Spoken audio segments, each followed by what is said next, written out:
Ladies and gentlemen, he's back. Dr. Disrespect. Oh, it's about that time. 3, 2, 1. That's how that game's played.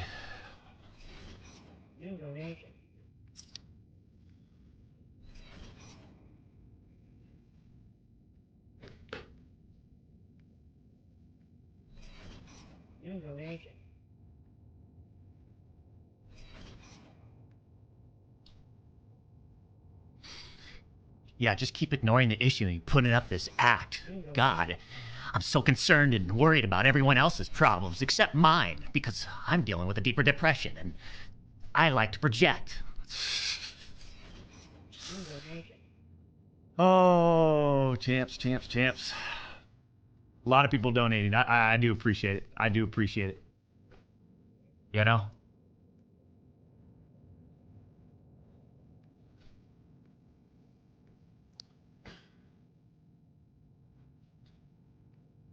Are you nervous to be back?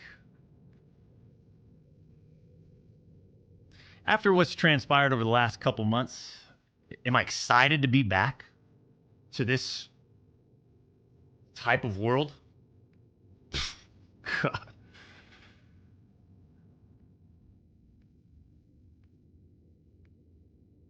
Man.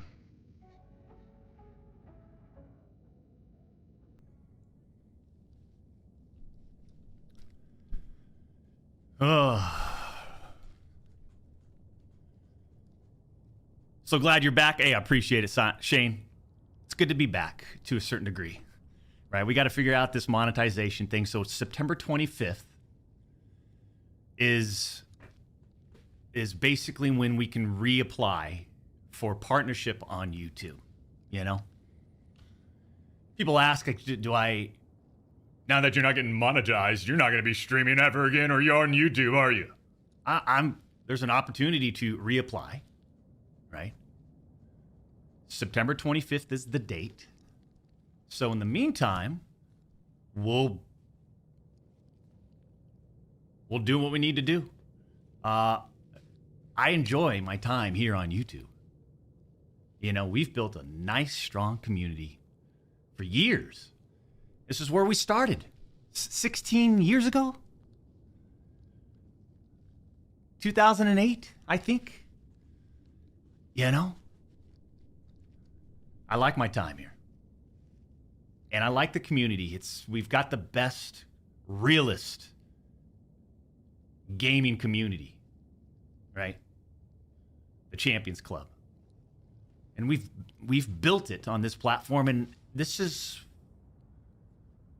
there's an opportunity to reapply for partnership, and there's a date that's been presented to us, then I'm going to take it.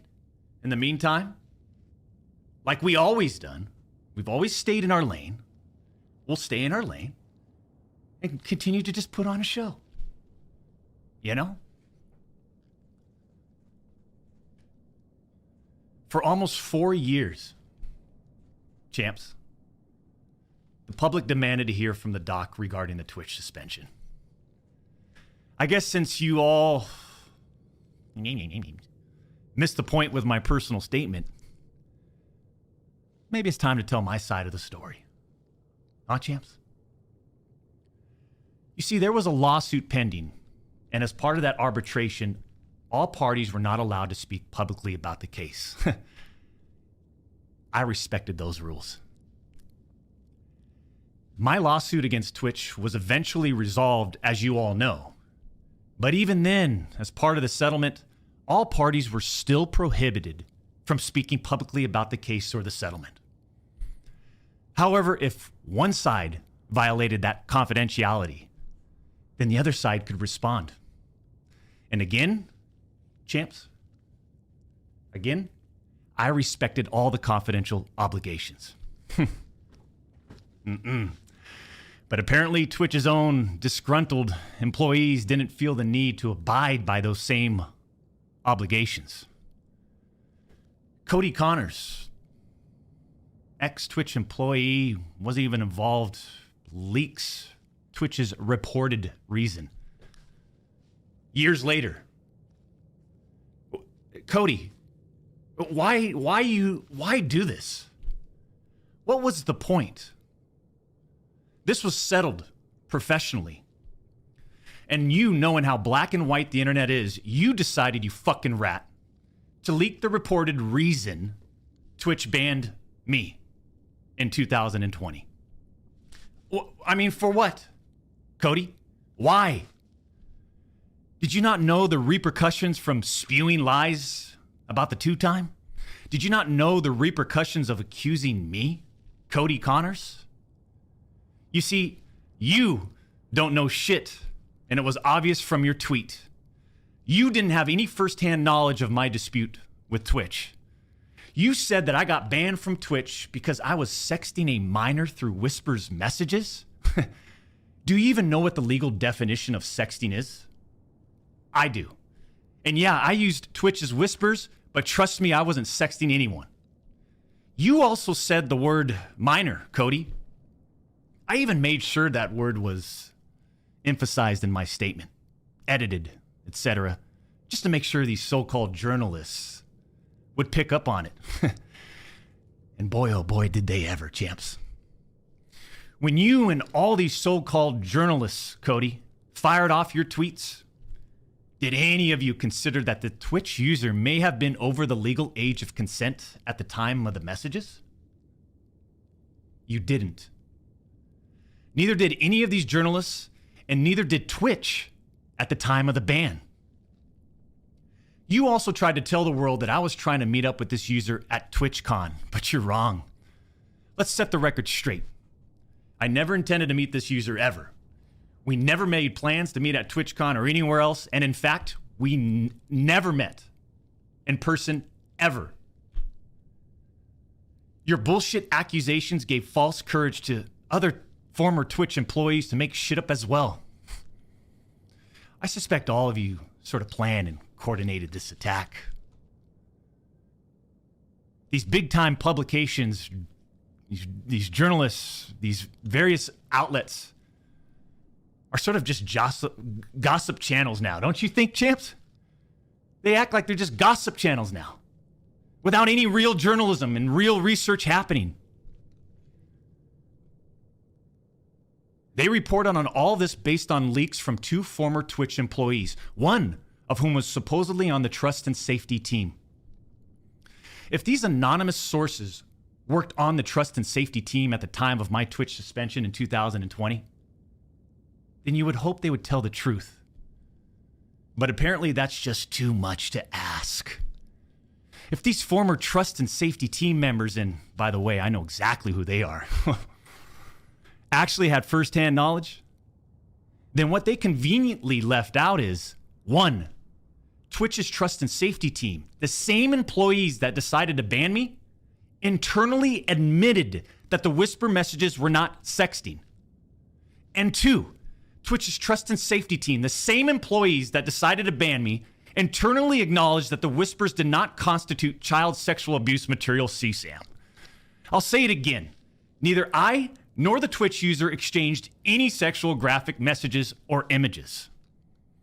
Cody Connors and these other anonymous sources are trying to paint a picture that I was exchanging sexually explicit messages and photos with this Twitch user. That never happened. I even used the word inappropriate, purposely. And look at how it was defined by everyone, champs. Huh? Including these defaming articles. I'm sorry, but mutual bantering with inappropriate jokes taken out of context should have never led to me getting banned from Twitch in the first place. I mean, how would each of you look if all of your private DMs, your text messages, your chats were looked at, dissected, and taken out of context by someone who's deliberately trying to find something inappropriate in those words? And this is not a situation where a victim publicly accuses someone of wrongdoing. That never happened here.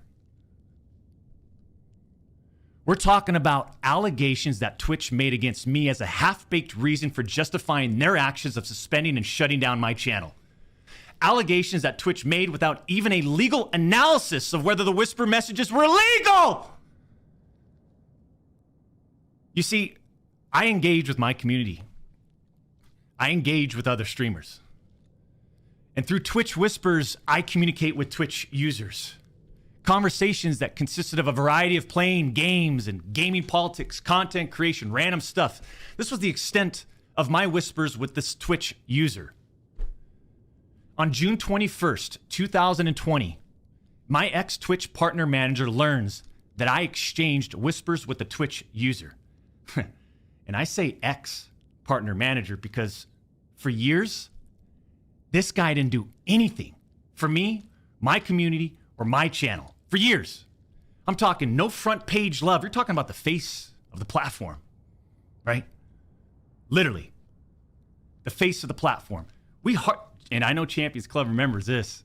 We got zero front page love on the website. He was never on my channel. He didn't follow me on Twitter.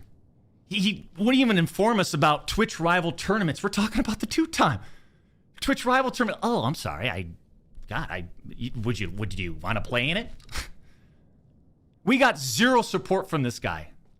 And it was just so obvious that he carried a grudge against the two-time. So after we signed with Twitch in 2019, we asked for a new partner manager. And just a few months later, that ex-Twitch partner manager is directly involved with getting me banned. Coincidence?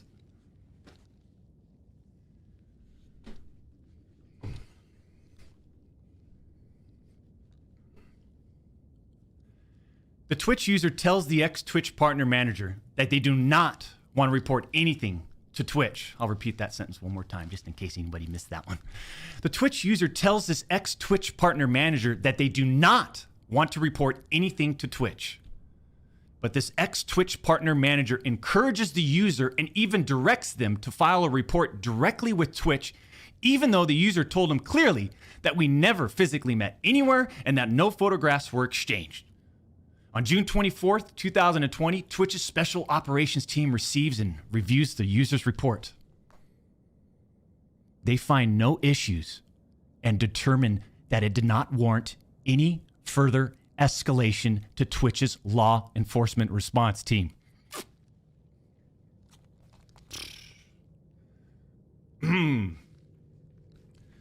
That would have been the end. That should have been the end.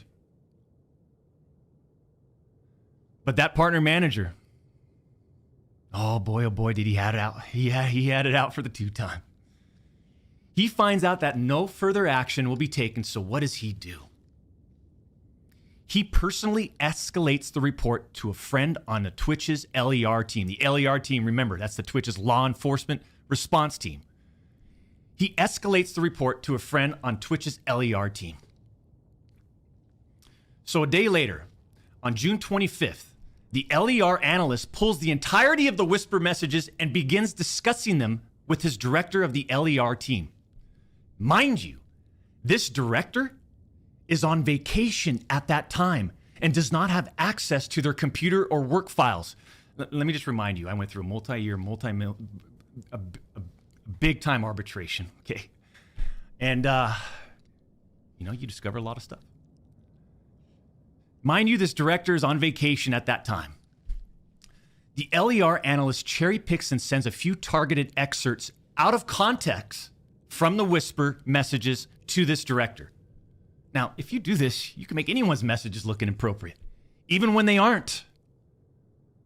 Within less than 1 hour, this LER analyst and his director have made the decision to suspend me from Twitch. Twitch submits a report to NCMEC. You guys all read those little articles, huh? The NCMEC. Twitch submits that report. The National Center for Missing and Exploited Children. Guess what?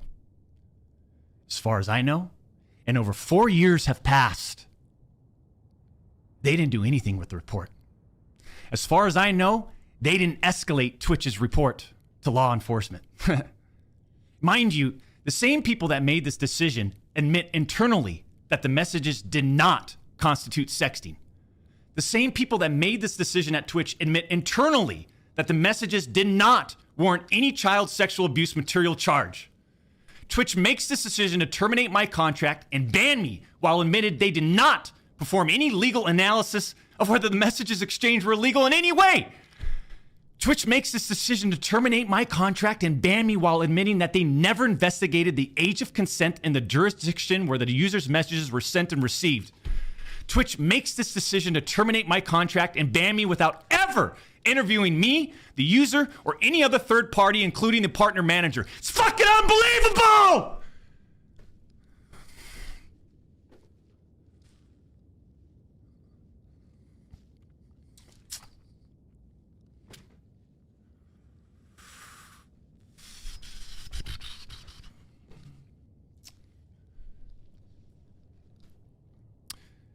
I'm not going to get into every detail regarding my legal case, but these former Twitch employees that claim to have firsthand knowledge, they just don't have a clue.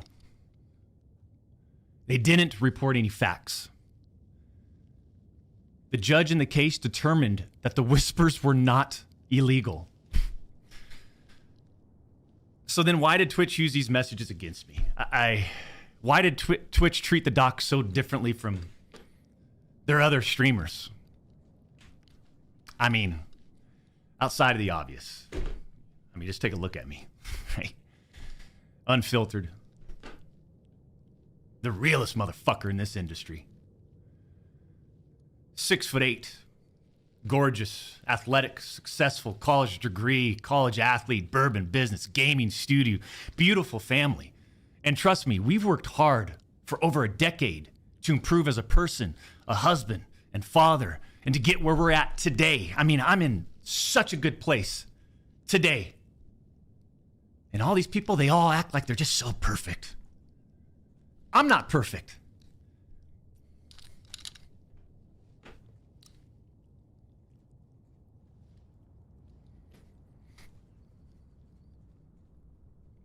I don't claim to be perfect. Sometimes I do. But I also didn't do all the shit that they're saying I did. But then that doesn't make a story, right? They wanted media attention. The media wants controversy. And by sensationalizing all of this with big, inaccurate headlines like sexting and sexually explicit, you all got what you wanted at the expense of the two-time. The reality is, they wanted to cut down the doc. Plain and simple. Take a look at some of these horrendous acts of Twitch streamers that were never banned. I've got some examples right here. Example number 1. A streamer that frequently used the N-word while publicly streaming, which constitutes a violation of Twitch's policies if accompanied by hateful intent.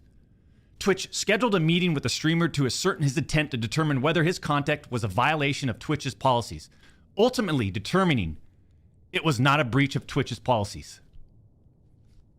Why wasn't I called into a meeting? Why wasn't my intent taken into consideration, champs? Example number 2. Streamer was reported for discussing doing things with deceased animals and discussing pedophilia, all while live streaming. Never suspended, but instead given a multi-million-dollar contract. Example number 3. Streamer was reported for a sexually explicit stream involving children and telling children to send Snapchats of them playing with themselves. Never suspended, but instead, given a multi-million-dollar contract. It's so obvious that certain Twitch executives, employees involved had personal biases against the doc and used all of this as an opportunity to terminate my contract.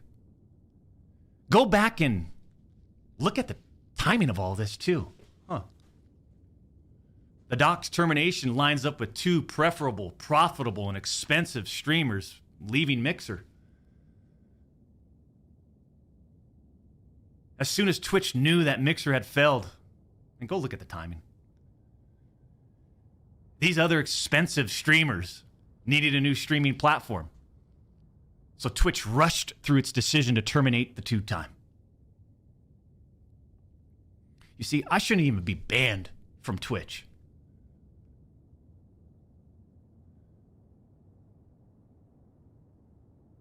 It has affected us on so many levels. Back in 2020 and now in 2024.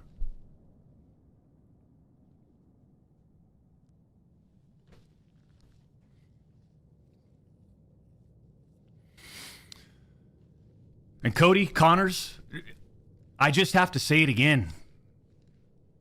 Why would you do this? Like I said, this was handled professionally years ago.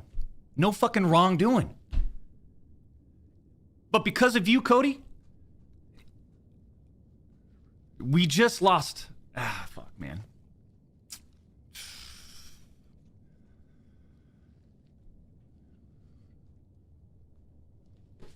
Unfortunately, we have to lay off people from Midnight Society. Right? Because of you, Cody.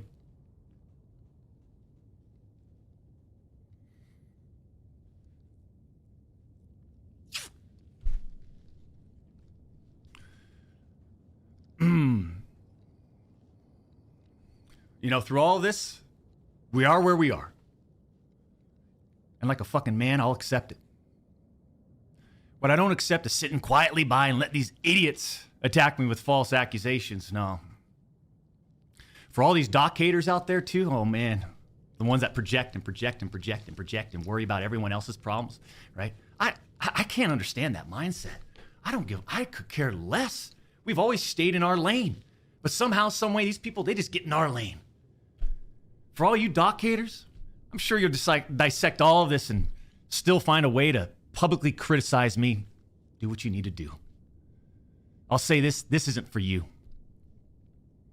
This was for my team today, my community, my friends, La Familia that have supported me. And I'm not denying the exchange of whispers, champs. I'm not denying that to all of you out there. It looks bad. I have no way of knowing if the Twitch user thought our exchange of whispers was inappropriate. If it was, I apologize. All I know is that I never did what Twitch, Cody Connors, or the public is claiming that I did.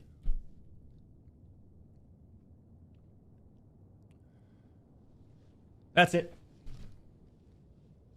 I'm not saying anything more about any of this, right? Unless I need to, because trust me, I have more I haven't disclosed. I just want to get back to what we do best.